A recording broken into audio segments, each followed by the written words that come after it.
I'll tell you what I'm going to do, says Jason Ponton. He edits a magazine about Silicon Valley called Red Herring. I'm going to take you, he says, to Buck's, a little coffee shop where everybody who's anybody has breakfast. I come here quite often, and you look around and you're drinking coffee and you think, is that Steve Jobs? Is that?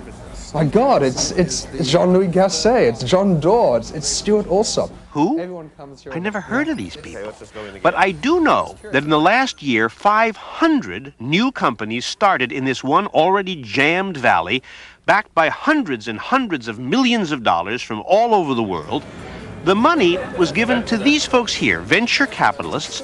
Their job is to find the next new, promising, brilliant idea. They are the pickers. So who's let's go over to the guy with the girl, She's from Morgan Stanley, and he's from...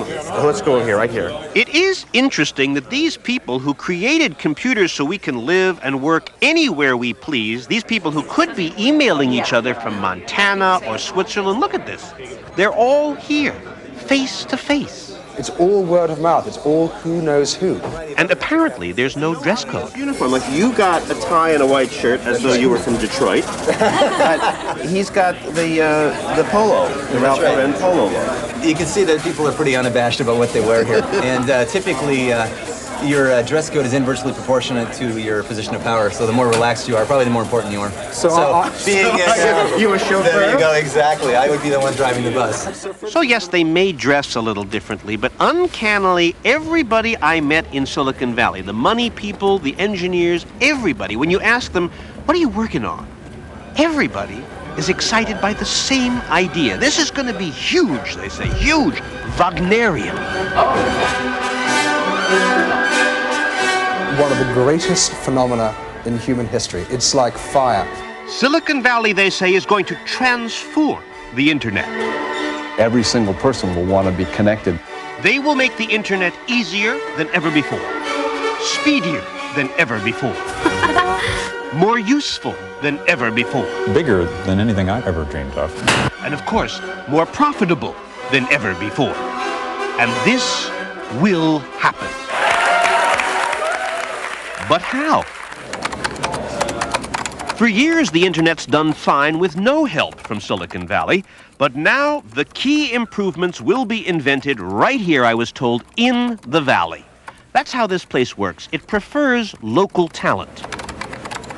For example, John Doerr, a leading venture capitalist, recently decided to start a company that he thinks will dramatically improve the speed, fun, and variety of services on the internet.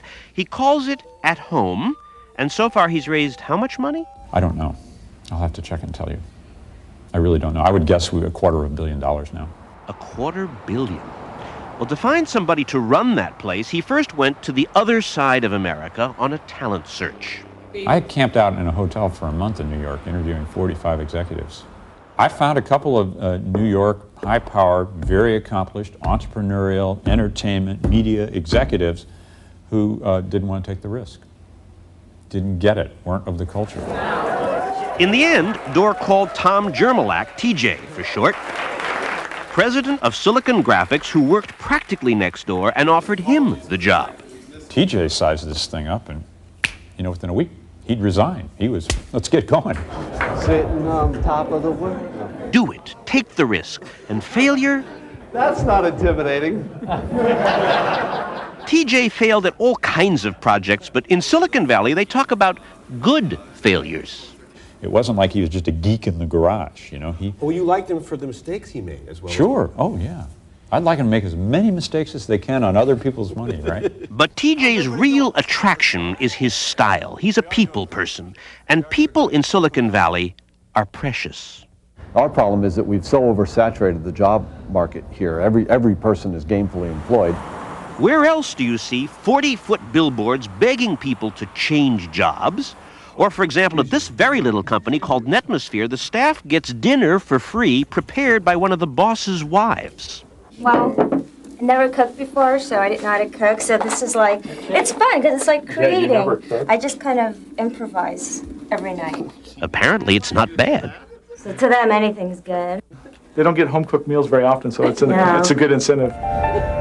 Companies here come up with all kinds of incentives to keep workers happy and working. At Netscape, they not only offer free massages, a team of dentists pulls up every week in a van to offer on-site dental care, and there's a free concierge service available to all employees to do whatever.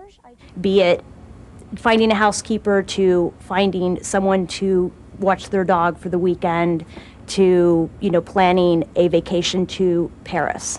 You work at the company, you socialize at the company, you take care of other parts of your life at the company, What else do you need?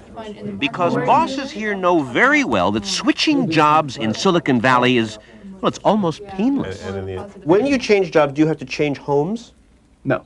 Do you have to change churches or synagogues or whatever? No. Do you have to change soccer leagues, bicycles? No. I mean, it's friends. You work with a lot of people who are like, oh, we used to work together at HP, or we used to work together at Sun, or we used to work together at another big company, or Oracle, or something. And so the rhythm of your life stays more or less the same. It's just that you go to a different place to work. Yeah.